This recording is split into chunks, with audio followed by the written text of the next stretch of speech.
a vender revistas usadas y guantes y mucha lluvia del sur chileno.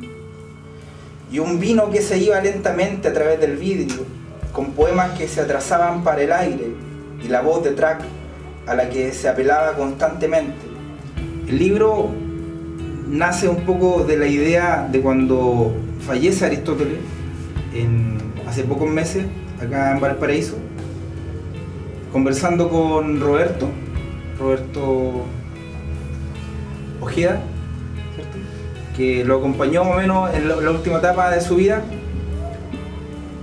que había la intención en muchas partes donde estuvo Aristóteles, estuvo en Buenos Aires, en Punta Arenas, en Coquimbo, ¿cierto?, en Calama, estuvo en muchas partes del mundo y en todas partes fue dejando amigos por el tema de la poesía. Entonces había la intención de recuperar su obra porque él dejó su obra muy dispersa. Él tenía una editorial que se llama Ediciones La Pata de Liebre, donde publicó la mayoría de sus libros. También tengo entendido que publicó en Argentina, ¿cierto?, con esta editorial que es Bruguera, que es una editorial grande que publicó su libro Dawson, que por el libro que generalmente él es conocido a nivel latinoamericano o a nivel de Chile, que es un testimonio que él hizo en un campo de concentración político acá en Chile, en el sur de Chile, en Magallanes. El libro como que lo hizo conocido, pero él tiene una obra muy amplia y que está bastante dispersa. Yo creo que lo fundamental es hacer una reunión de la obra de Aristóteles, porque los textos están muy dispersos y nunca hubo una difusión importante porque él se autoeditaba La Pata de Liebre y no había ni una comercialización ni una entrega de los libros, y como él vio en muchos lados se perdían, llevaba las cosas en caja a los distintos países donde estuvo. Y lo importante quizás es crear curiosidad sobre la obra de él, por más que como el personaje que ya todo el mundo conoce las circunstancias en las que vivió. Es hacer hincapié en la obra del poeta y no tanto la vida, no solo es Dawson, Aristóteles, España. Entonces, y bueno, un homenaje bastante humilde, pero creo que eso es pues generar curiosidad a partir de la obra de él. Que es una poesía muy íntima, porque era una persona extremadamente sensible, tenía mucho miedo a la soledad. Y sus textos hablan de eso, pues de la soledad, del desarraigo, el constante exilio, tanto interior como exterior. Entonces es una poesía fuerte, profunda, que se acerca a veces al realismo norteamericano, otra vez más lárica. Entonces su obra es bastante híbrida, tiene distintos tonos. Y yo creo que eso es lo fundamental, la precariedad y el sufrimiento constante, que es capaz de expresarlo a través de la poesía.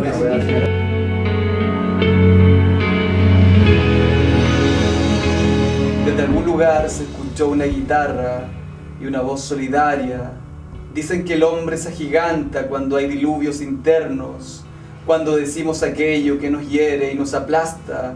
Es preciso amar urgentemente y estar unidos, juntos con la palabra siempre, guardada en un rincón del pecho, tallando con las herramientas del esfuerzo la única y auténtica poesía. El tema es que Aristóteles yo lo conocí en el Consejo de la Cultura. Yo estaba recién llegado a Valparaíso. Y él me dijo que era poeta, empecé a ver su obra, me invitó a las lecturas del Playa. Y como yo trabajaba de marino mercante para justamente hacer el libro que es Poesía de Viajes que acabo de publicar, me fui al extranjero, volví y lo encontré enfermo. Me contaron que lo habían llevado al psiquiátrico, lo voy a ver y me convierto como en su testaferro, como puse en el libro, y como el mensajero bueno, de hecho puse como un SOS en las redes sociales para que supieran cómo estaba él, y así me convierto en su tutor y su amigo y su hermano, como me decía él. Logramos recuperarlo junto con otro poeta como Moro, La Canendevia. Ahí en el psiquiátrico lo sacamos, lo ponemos en el Pablo Neruda, que era un hogar también, y se recupera, lo llevamos a vivir en la casa de otro amigo poeta, que es Enrique Winter, y luego recae. Y lo empezamos a perder de a poco. Y él se avergüenza después por cómo nos falló, pero el dolor de su alma era tan grande que no podía, no le cabía en el cuerpo y la única forma era estar solo.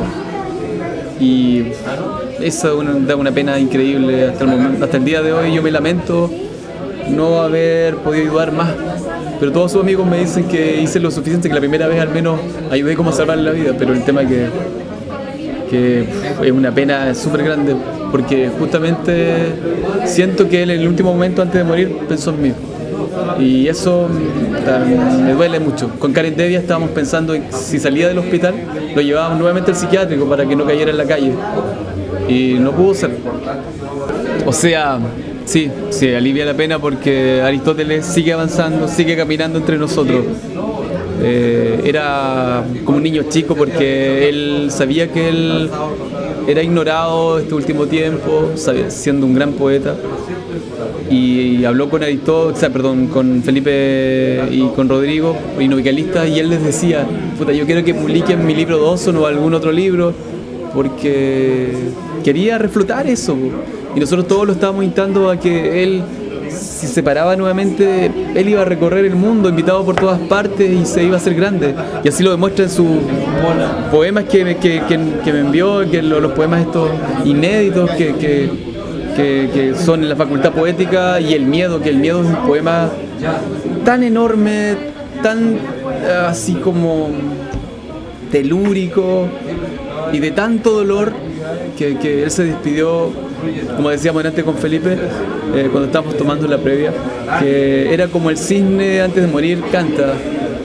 Aristóteles cantó de una forma tan bella antes de morir, con esos poemas que cuando tú veas el libro te vas a dar cuenta.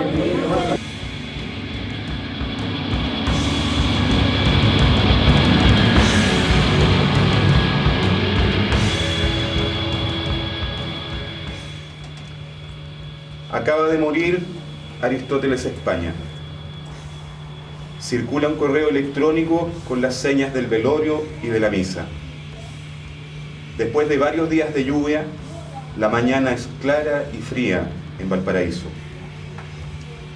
En la iglesia hay 50 personas o algo más. El cura oficia la misa fúnebre. Hablan su expareja, un primo hermano. Algunos poetas leen sus textos junto al ataúd, las coronas de flores, los candelabros eléctricos. Habla uno de sus compañeros de presidio en Isla Dawson. Invita a pasar a otros compañeros presentes para hacer la guardia de honor. El que habla recuerda su llegada junto a España al campo de concentración. Los primeros 15 prisioneros.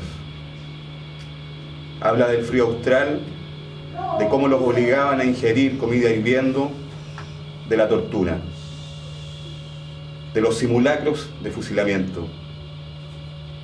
Una barcaza donde son trasladados que se detiene de improviso en medio del canal. El terror de creer que serían asesinados en ese momento. España tenía entonces 17 años. Militante de la Juventud Socialista, presidente de la Federación Secundaria, el preso más joven de Dawson. 38 años después, muere en un hospital de Valparaíso. Depresión, alcohol, precariedad. El recorrido oscuro y terrible del suicidio a fuego lento. Nunca salió de Dawson, escucha decir a la salida de la iglesia. Acompaña el cortejo de vuelta a la funeraria. Por la noche trasladarán sus restos a Punta Arenas para el entierro. La poesía me enseñó a ser libre y a creer en la diversidad. Escribir poesía en un campo de concentración como Dawson fue escribir un canto de amor en medio de la muerte. Escribir poesía en un campo de concentración. Escribir un canto de amor en medio de la muerte.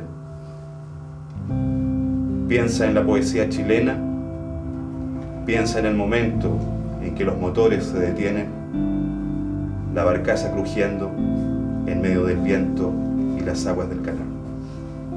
Cerraría la lectura de este poema con un par de versos que me vienen a la memoria de Alfonso Alcalde y que podrían servir a propósito de cualquier poeta auténtico, como fue España, o sea, un poeta que intentó vivir poéticamente. Alfonso Alcalde dice: la poesía no muere, solo duerme. Gracias.